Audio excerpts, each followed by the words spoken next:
इस बीच चोला के नंबर्स आ रहे हैं आपकी स्क्रीन पे। 1485 पे ट्रेड करता हुआ 9 रुपये नीचे, लगभग 6795 करोड़ से इनकी आय बढ़कर 8490 करोड़ रुपए की रही है। और एक बार जरा इसके बॉटम लाइन के नंबर्स देखें, मुनाफा करीब 467 करोड़ से बढ़कर 486 करोड़ रुपए रहा है।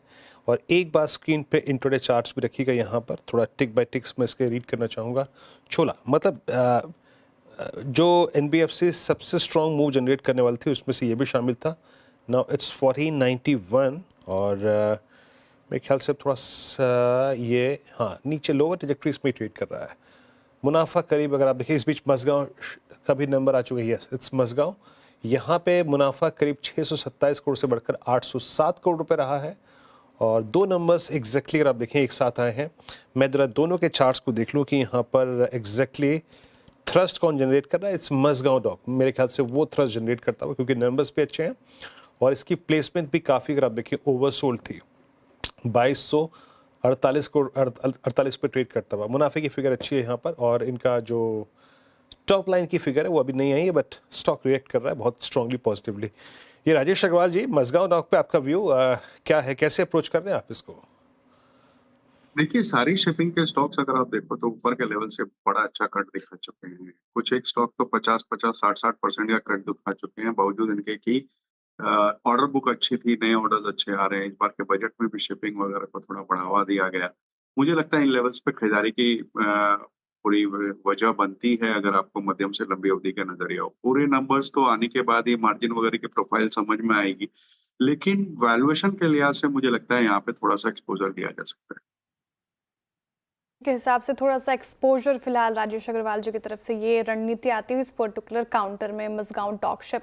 चलिए अब आगे बढ़ते हैं और आज शाम होने वाली कैबिनेट की बैठक में नई इनकम टैक्स बिल को मंजूरी मिल सकती है। इसके साथ ही इंश्योरेंस एक्ट अमेंडमेंट बिल पर भी कैबिनेट में चर्चा हो सकती है। क्या हो सकते हैं बदलाव, इस पर बात करने के लिए हमारे साथ हमारे economic policy editor Lakshman Roy और CNBC TV 18 के यश जैन जी जुड़े हुए हैं। सबसे पहले चलते हैं लक्ष्मण रॉय जी के पास और लक्ष्मण जी से समझने की कोशिश करते हैं कि ये बिल कब तक पेश होगा और इसकी क्या खासियत हो सकती है। बताइए लक्ष्मण जी।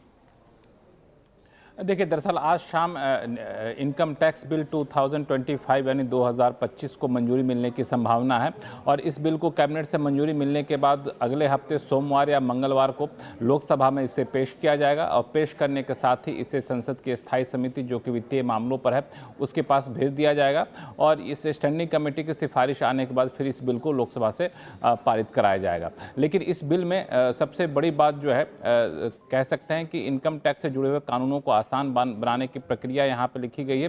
लेकिन इससे बड़ी चीज़ जो हमें सूत्रों से जानकारी मिल रही है उसके मुताबिक जो हम लोग अलग अलग डिडक्शंस हैं, अलग अलग रिबेट्स होते हैं, उन सब का अमाउंट जो लिखा रहता है इनकम टैक्स एक्ट में, शायद अमाउंट अब नए एक्ट में ना लिखा रहे, उसमें इस बात का प्रावधान किया जाएगा कि कुछ एक डिडक्शन, कुछ एक रिबेट्स को सरकार बगैर एक्ट में अमेंडमेंट किए हुए इसमें फेरबदल कर सकता है। तो इसका मतलब ये हुआ कि डिडक्शन या फिर रिबेट इसमें फेरबदल के जरिए इनकम टैक्स में रियायत के लिए आपको बजट तक का इंतजार शायद ना करना पड़े। तो इस तरह के कुछ मोटे प्रावधानों के साथ इस बिल को सरकार लाने की तैयारी में है। लक्ष्मण जी थोड़ा सा और बताएंगे, क्योंकि जब भी कोई नया बिल होता है मोटे तौर पे सरकार एक बदलाव के लिए जा रही होती है। क्या अगर मैं आपसे पूछूं कि दो महत्वपूर्ण चीज़ें जो शायद इस बिल के द्वारा इंट्रोड्यूस की जाएं वो क्या होंगी, अगर आपके अनुभव से पूछूं तो मैं दो बातें।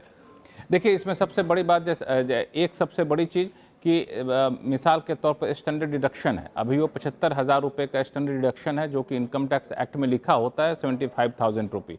तो सरकार इस प्रावधान में हो सकता है कि इस तरह का बदलाव कर दे कि जब चाहे सरकार इस स्टैंडर्ड डिडक्शन में बदलाव कर सकती है, यानी उसको बढ़ा सकती है। अभी क्या होता है, अभी सरकार इसको बढ़ाना चाहती है, इनकम टैक्स एक्ट में बदलाव करना पड़ता है और इसके लिए आमतौर पर आपको बजट तक का इंतजार करना पड़ता है।